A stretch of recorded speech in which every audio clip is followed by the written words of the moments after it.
for tuning in to the Illuminations podcast. We love having you here. It is our mission to be a beacon of light on your journey towards conscious and mindful living. In our weekly episode, we bring you inspiring change makers in the field of spirituality, healing, personal growth, and wellness who share their insight and expertise so you can navigate your way to a happier, healthier, and more purposeful life. Hello, and welcome to another episode of Illuminations podcast. I'm your host, Nia Roy. I am a clinical hypnotherapist, graphologist, and a family constellation facilitator here at Illuminations. And just like always, we are back with another episode with another topic. And this time we have a speaker who's already been on this show before. And last time he talked about relationship dynamics, which was extremely interesting. And this time we have another interesting topic, and it's all about graphology. How to analyze your handwriting and different traits and characteristics about yourself and your behaviors using your own handwriting. So let me first introduce Mr. Rajesh Singh to the show. Welcome, sir, once again. He is the founder of Happiness Solutions. He is a clinical hypnotherapist and many more things. So please welcome to the show once again. Thank you, Nia. Thank you so much for this wonderful introduction. My name is Rajesh Singh and I'm a quantum hypnotherapist. When we say quantum, which is working with tangible and intangible connections from the body and the mind, as we've always been talking about, that your mind definitely has a direct influence on the way your body is, and your brain that processes the information, the inputs which is coming in from the five senses. So when we talk about the five senses, graphology, when we say graphology, it's the graph that your brain is giving out. The extensor and flexor movements is what, as you draw the lines and curves and standing and sleeping lines and angles, when the moment it comes on a plain paper, you're looking at the entire graph as a doctor looking at the EEG strip to tell you exactly what organ, what part, what brain, what side of your body is performing or underperforming. So graphology reflects the inner and the outer dynamics in the form of the strokes that are coming on the paper.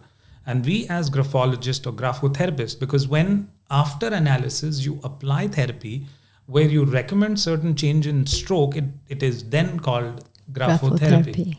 And by changing the strokes, the way in different sides and thoughts and moods your handwriting changes, the way also breath changes in every emotional state. When you're joyful, there's different breath. There is, depressed when you're differently breathing. When you're in fear, you're differently breathing. When you're elated or joyful, you're differently breathing. So the same way, when you change your breath, your inside chemistry changes. So when you change your handwriting, your inside chemistry and neuroplasticity of the brain is achieved.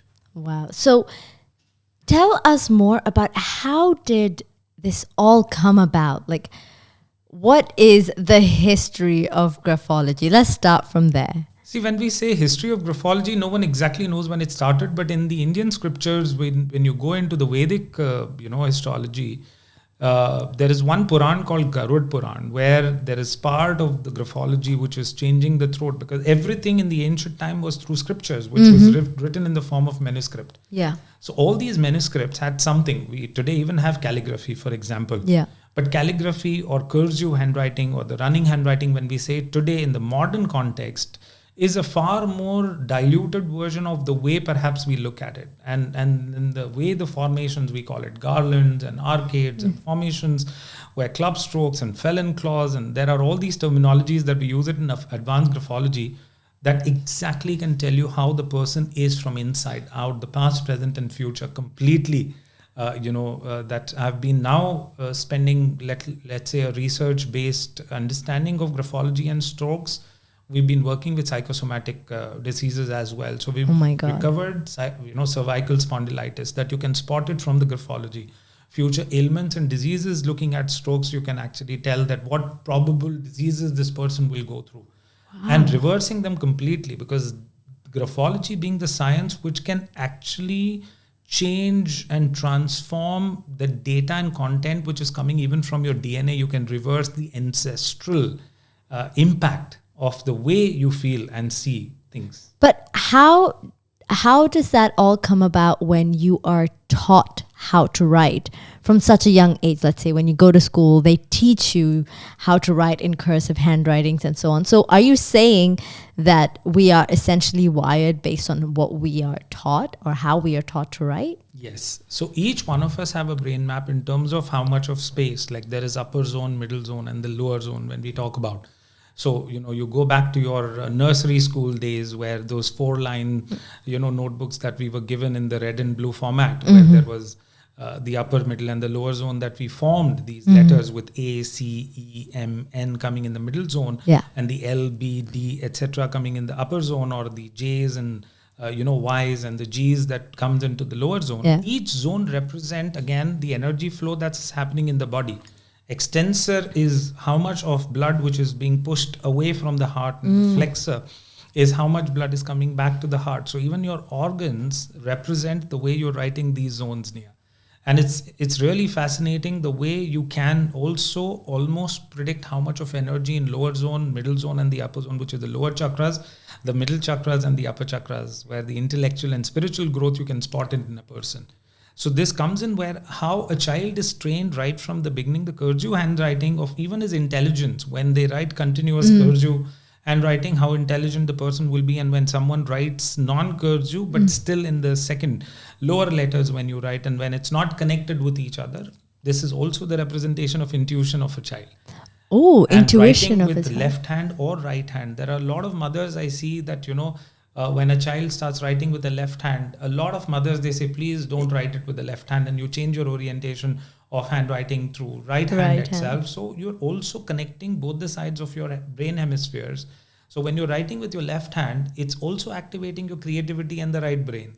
And when you're writing with your right hand, which is also connected with your left brain. So when the split brain theory, when you talk about the neurons are crisscrossing in the hind brain, where the right side of your brain governs the left side of your body, and the left side of your brain governs the right side of the body. So how are you writing? Even in religion format, when we go, where the Arabic is written from right to left, and the English or other languages, when we write, it's written left to right. So there is also science behind it. So how you're orienting left to right and right to left. So let's get into. I'm really curious about this. So let's get into the nitty gritty. So let's start with writing from left to right and right to left. What does that indicate? No, so let's understand in Arabic, when you're going from right to left, for example, it's also connecting and moving from your left brain slowly to the right, side, left side of your body, as I said, no? So when you're going towards the left side of the body, it's also activating your right brain, intuition, spiritual side, and a whole lot of all these.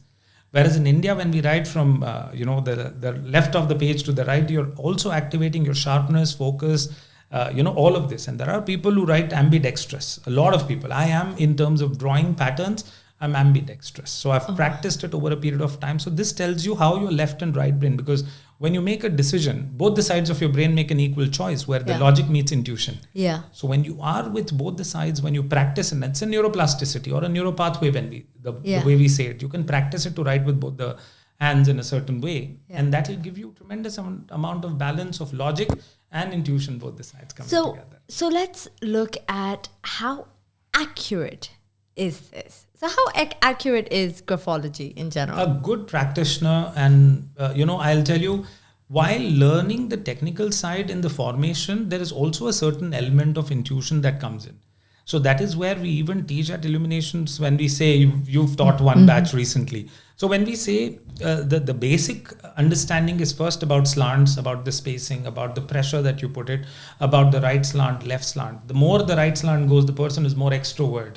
And the more the left slant goes, the person is an introvert.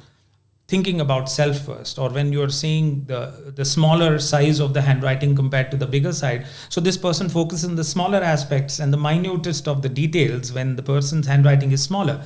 And, certain people, they look at only at the macro traits. There are different schools of graphology that we follow. So there is a European format and style of graphology, and there is American style and format of graphology, but there is also an Indian style of graphology and handwriting that we follow, which purely goes into intuition, because your graphology and handwriting carries also your energy imprint. Wow. So it's all, I imagine there's like this whole psychology behind how you, let's say, draw certain lines and curves and so on. So let's go into traits. What kind of traits can you really read from a handwriting? No, aggressive person, lying person, deception, money stinginess when we talk about relationship, generosity, absent-mindedness, depth, emotional sensitivity. Even in terms of, as I said, that even organs, you can almost see that how much of energy is going in the eyes, or the way the throat is doing, or the way the gut is doing, and anxiety strokes and, clinical strokes when we go into how much the person is in the body. So mindfulness you can see. You can also see the presence of trauma where, at a certain level where maybe someone has been through a trauma will have very faded thread-like strokes coming up on the paper.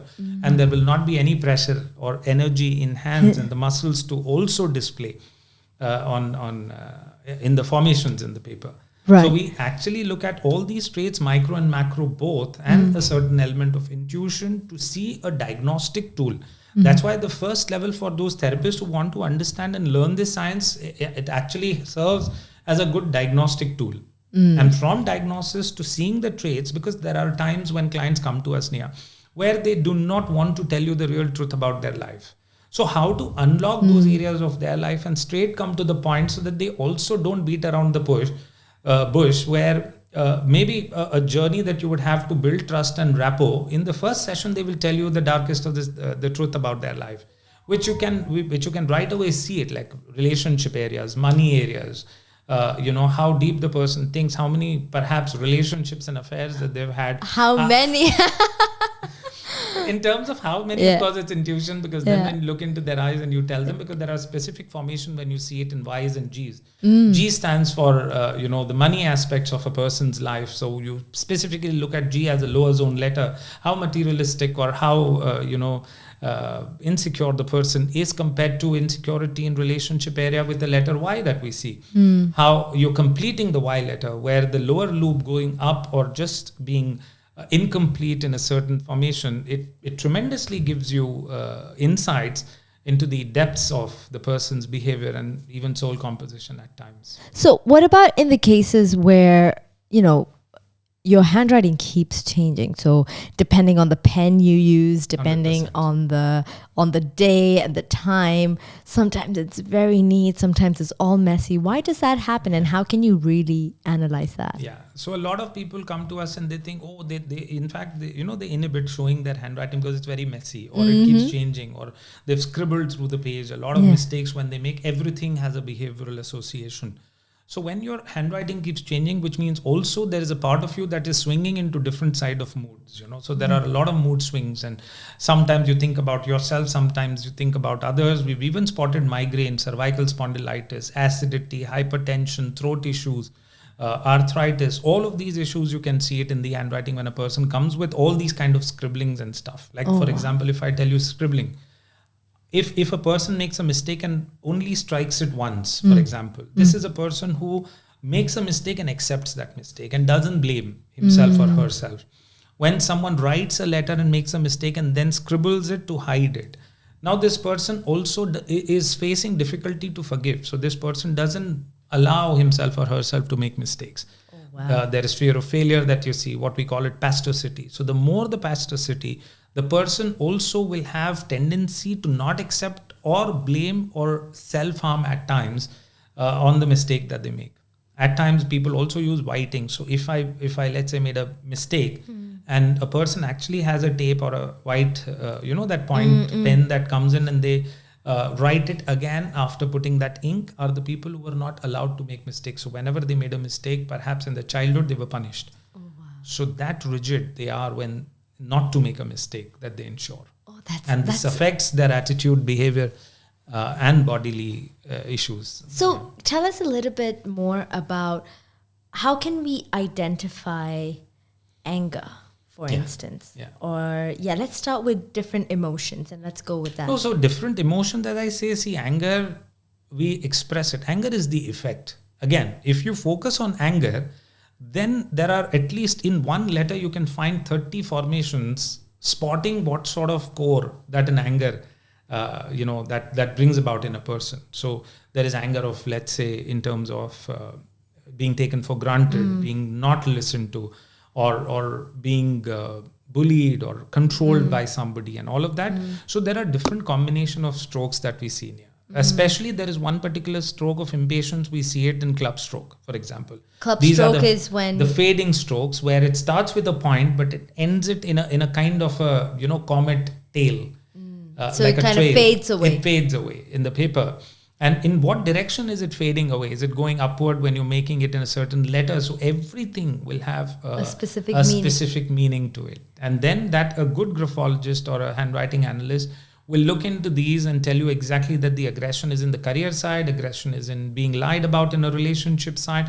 Is it a trust issue? Is it some kind of a result that is not achieved and I tend to give up sort of a part?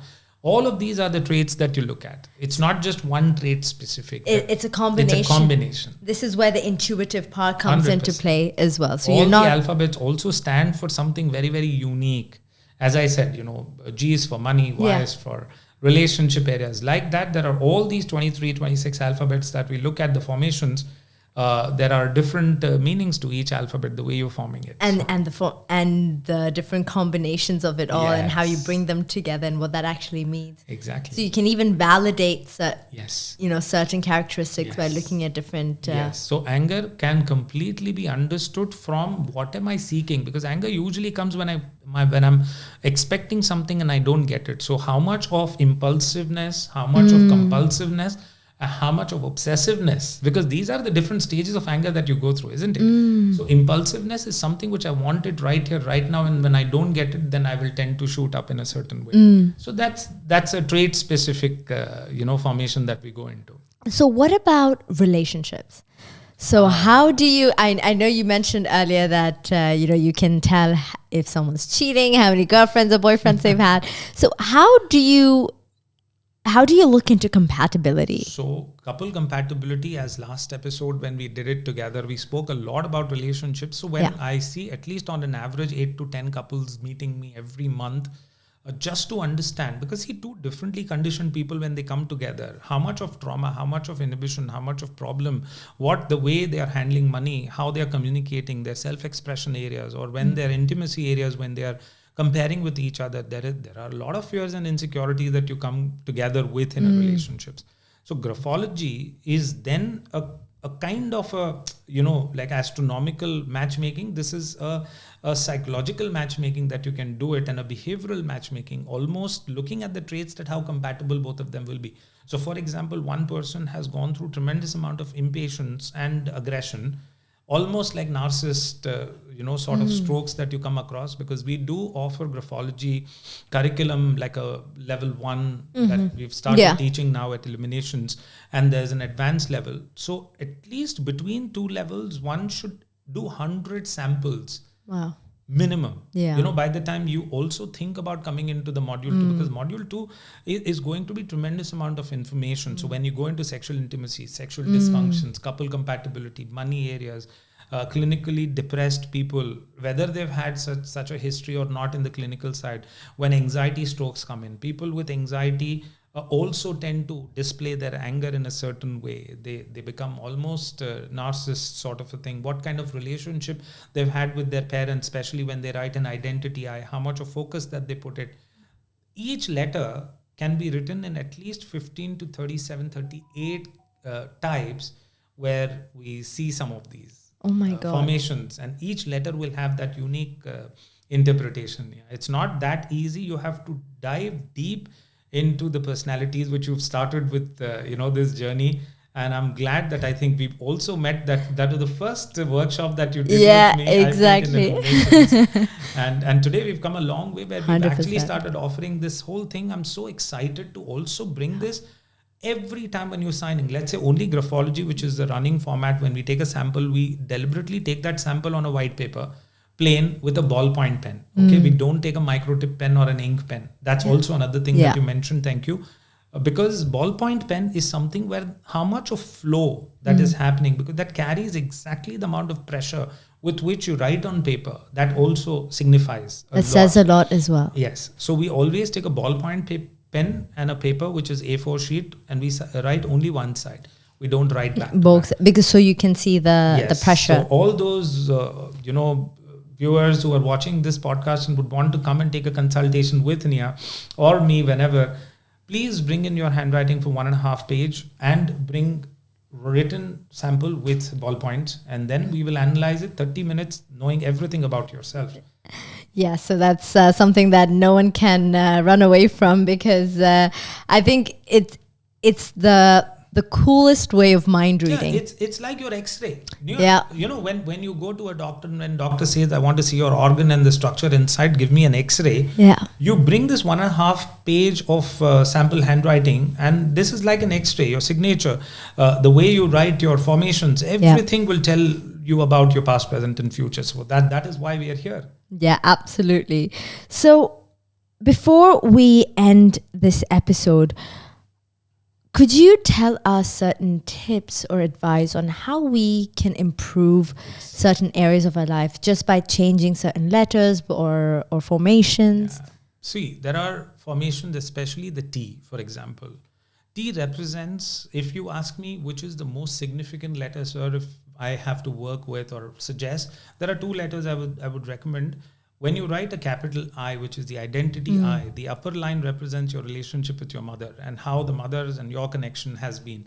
And the lower, the bar that we put it is the relationship with your father. And the vertical letter that you write is exactly the letter which is representing you yourself as an identity. So when people don't put the upper and the lower letter and they just write only the I as a vertical line, these are the people who don't like taking help. They want to create an identity all by themselves. They are their own support system. So I always say, whether you want an acknowledgement or you acknowledge your parents or not, but write a complete I as an identity. That's your also, how your past has been around your parents. Because again, in relationship areas, when I spoke about, I said mother's areas reflect upon your relationship side, and the father's imbalances that you've had reflects in your professional side. So when we look at this identity I, that's the first recommendation that we give it to people, where please change this, and the other letter is T. T signifies your goals, how ambitious you are, because it's an upper zone letter, and how the crossbar, lower or higher that you put it, how much unrealistic expectations that you have with yourself and the environment. How the stroke is coming up, is it fading or is it not? So I and T are the most significant letters you write, where a nice, loopy, flexible, curvy T that you write, or an edgy T that you write, or only a satanic, like a cross-like T. So there's no curves in the bottom. It's almost like a cross. When you put it, that's again aggressiveness. Right. That represents. So and I'm pretty sure a lot of people would also be curious to know, how can you tell if someone were to cheat on you, or if someone's going to be faithful or not? That we see it in 3 or 4 different formations. So there are specific formations that we talk about, especially in O, the way the loop is coming out. If there is a loop within the loop. That loop is also deception, and which direction it is going. So there are different formations, whether it's going inwards or an outward. So you know the degree of deception and how much this person is lying, or maybe it's not even lying. Sometimes they don't tell you the whole truth. So they'll tell you as much as you need to know, and then you have to investigate and probe. So that is what even your clients are doing. So after seeing the handwriting, probing for the therapist to get deeper into, from a surface structure to the deep structure, graphology and handwriting analysis is a must have and known science. Could you please share any client stories or success stories that you've had with handwriting? Yes, I came across, this is one of my landmark cases that I've done just with Parkinson's case that I did it near. A 38-year boy, compulsively alcoholic, over a period of time, completely dissociated, depressed, on meds, could not even hold bottle and drink water or eat with his own hands. And when I took his handwriting sample, usually I show this in my trainings.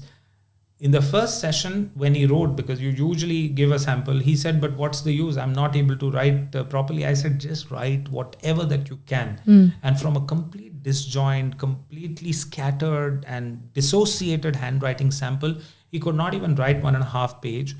I started doing sessions with him, and these were all online sessions that I did with him. 6 sessions, he was completely in the body. 99% of his trembling stopped. Oh my. All his Parkinson's and trembling hand that, I call this client a trembling hands client, where, because his father used to get upset about him and he was a coder. So even on the keyboard, he's not able to write, and he's going through tremendous amount of stress. And when we did, while working with hypnotherapy, that's why quantum hypnotherapy brings in the elemental side where you completely align your body and brain. And he practiced it for nearly 3 months, because there are certain traits on a behavioral side or habit side. You want to do it 21 days if you write journals or if you write an affirmation. Writing is important. All those people who again are watching this podcast where you're not writing on daily basis, you're too much into keyboards or even phone, moving your thumb. Please bring in your element of writing where your muscles can be trained for all the traits. So you can come and meet Nia at JLT and Abu Dhabi. You can come and meet me. I'm there. At Ream Island, where we will actually tell you what strokes you can change and you can make a difference in your life. Yeah. So thank you so much, sir, for joining us again. And this was so insightful as always. So before we end the show, any last words, tips, advice for... Yeah, so keep writing journals so that before you go off to sleep, whatever that is there and bothering you, as if you're venting it out and as if you're letting it go, write a journal every night and keep improving your handwriting and formations. Come meet us. We'll tell you what formations will help you. Take an appropriate, kind of an affirmation that works for you. And of course, you can reverse your entire personality. And it's a given that you'll be able to make that difference. Thank you so much to everyone who is listening to us, watching us. I hope this was extremely insightful and helpful. So stay tuned for our next episode. Until then, stay safe and live light. Thanks so much for listening. If you enjoyed this episode, we'd love to have you tune in again next week as we discuss more engaging topics on relationships, health, career, self-care, and spirituality. If you'd like to help support this podcast, please share it with others, post about it on social media, or leave us a rating and review. We'd be extremely grateful. To catch all the latest from us, you can also follow us on Instagram at Illuminations World or visit the Illuminations World YouTube channel for more inspiring content. See you again next week, and until then, live light.